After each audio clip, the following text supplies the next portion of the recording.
Chao, and he will brief us on the state visits to Spain and Portugal. Thank you very much. Friends from the press, good morning.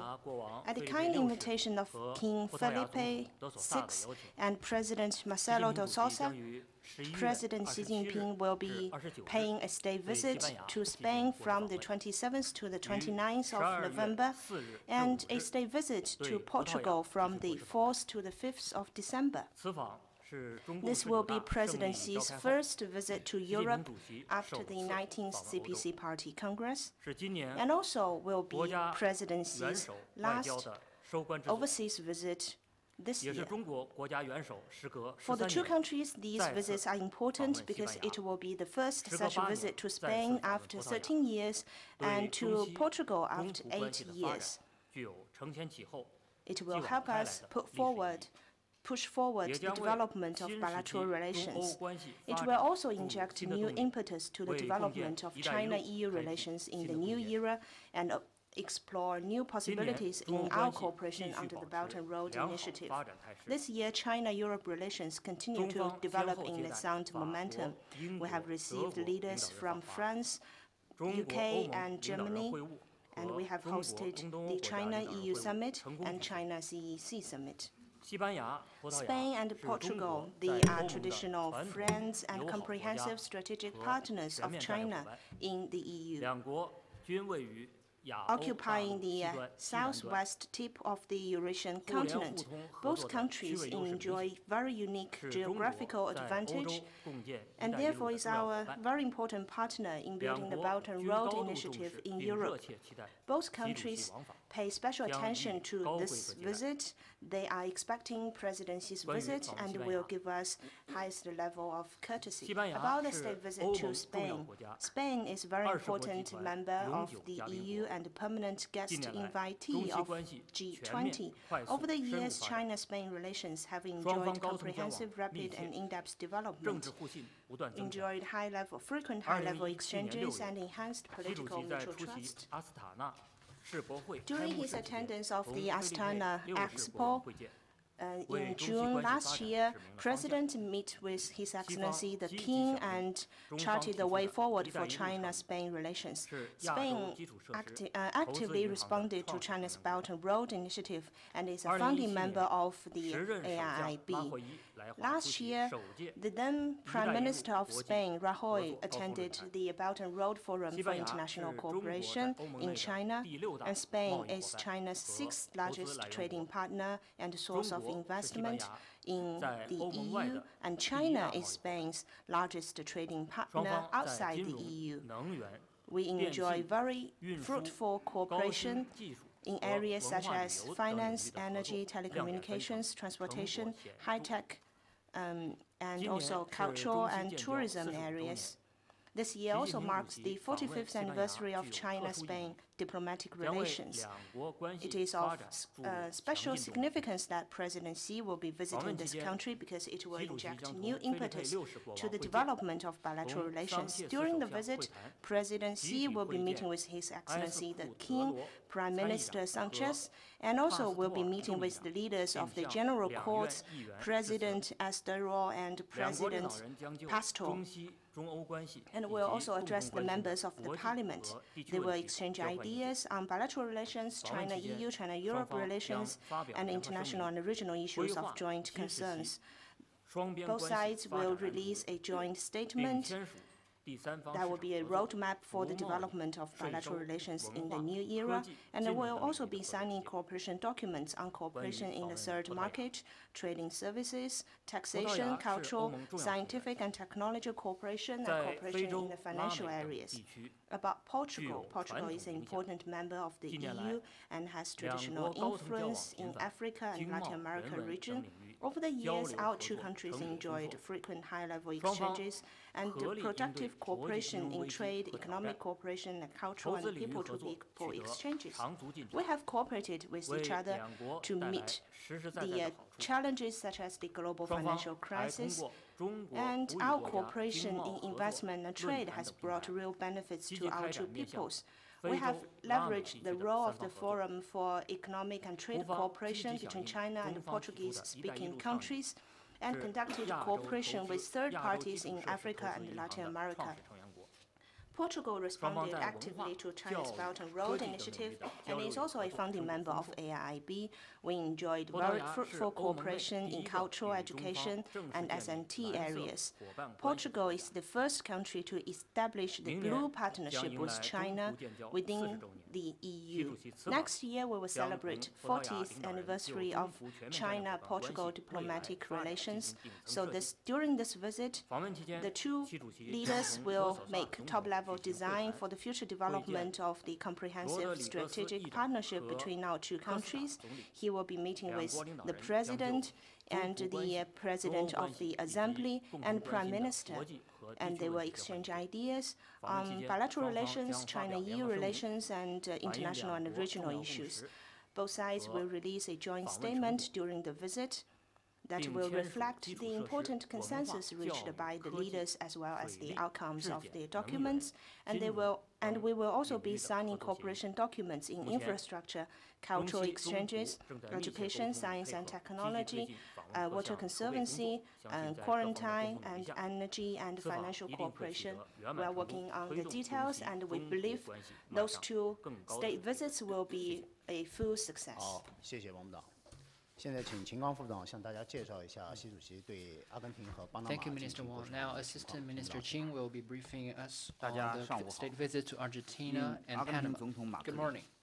At the invitation of President Macri of Argentina and President Varela of Panama, President Xi Jinping will be paying state visits to Argentina and Panama on the 2nd and the 3rd of December. These visits will be President Xi Jinping's first visit to Latin America after the 19th Party Congress and the formation of the new government of China. It will also be the first state visit to Panama after the establishment of diplomatic ties, and the second visit to Argentina by President Xi Jinping. It serves as a milestone for the relations between China and Latin America. First, on Argentina. Argentina is a major country in Latin America and an important emerging market country. It is China's comprehensive strategic partner. Over the past 46 years of diplomatic ties, our two sides have always upheld mutual respect, equality, and win-win cooperation, and have enabled steady and rapid development of bilateral relations. China-Argentina relations have become a paradigm for the common development and solidarity between emerging market countries and developing countries. Since 2016, President Xi Jinping and President Macri have held 4 meetings, reaching important consensus on our mutually beneficial cooperation and charted the course for our future development. Our cooperation has been fruitful across the board. China has become Argentina's second-largest trading partner, largest destination of export of agro-produce, and a main source of FDI. In infrastructure, energy, agriculture, and finance, our cooperation keeps to expand, and our cultural exchanges are robust. In the United Nations, G20, and other international organizations and multilateral forums, we have maintained close collaboration. We both stay committed to multilateralism and an open world economy and deepening South-South cooperation. China is giving Argentina firm support for the G20 summit. Profound changes are taking place in the international landscape now. China and Argentina are both developing countries and emerging markets. We face similar challenges and opportunities, and it is more important for us to strengthen solidarity and seek common development. The Argentine side attaches great importance to President Xi's visit, and it is looking forward to the visit and has made thoughtful arrangements. During the visits, President Xi Jinping will hold talks with President Macri and make new strategic planning for China-Argentina relations to promote practical cooperation, and the two presidents will hold in-depth exchange of views on international and regional issues of shared interest. China will continue to support Argentina's efforts in safeguarding its economic and financial stability China is confident for its future development and looks forward to the future prospects of China-Argentina cooperation. To reflect the important consensus and outcomes of the visit, the two sides are expected to issue a joint statement and sign the joint plan of action for the next 5 years, covering economic and trade, finance, infrastructure, quarantine, environment protection, agriculture, science and technology, culture, education, public security. The Chinese side believes that President Xi Jinping's visit will give a stronger boost to China-Argentina comprehensive strategic partnership and deliver better benefits to our two countries and two peoples. Second, on Panama. Although it has not been long since Panama established diplomatic ties with China, we have a long history of exchanges. As long as over 160 years ago, the first Chinese people traveled over vast oceans to arrive in Panama and integrated in the local society. In the 1960s and 70s, the Chinese government and people have given strong support to Panama's just struggle for the recovering of the territory of the canal zone. China always support the permanently independent service of the Panama Canal. In recent years, we have close exchanges. China has maintained the second largest user of the Panama Canal, second largest trading partner of Panama, and the largest supplier of the colon-free zone. Panama is also a new partner of China in the Latin America. Last June, we established diplomatic ties on the basis of the One China principle, entering a new historic chapter of our relations. Over the past 1.5 years, we had a good kickstart of our relations, and our cooperation has been developing fast and efficiently. On trade, investment, maritime cooperation, finance, infrastructure, and human resources, we have made a lot of early harvests. Our cooperation is based on mutual respect, equality, mutual benefit, openness, transparency, and inclusiveness. It delivers benefits to our two peoples, but also to the development and prosperity of the whole region.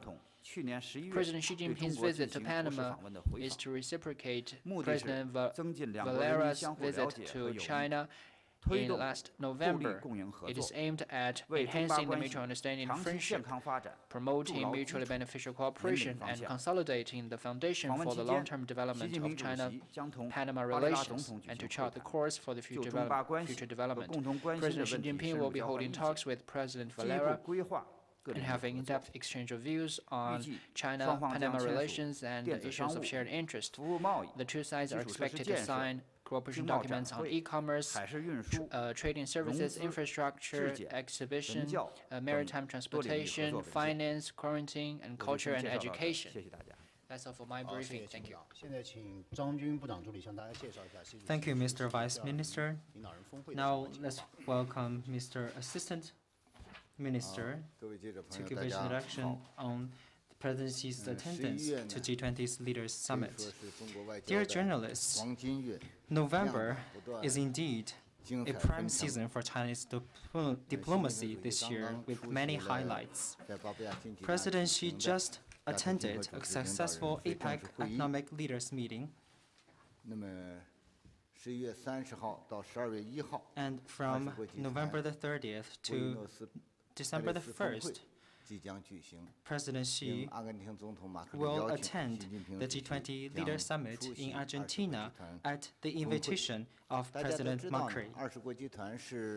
As you all know, the G20 is the premier international forum for international economic cooperation.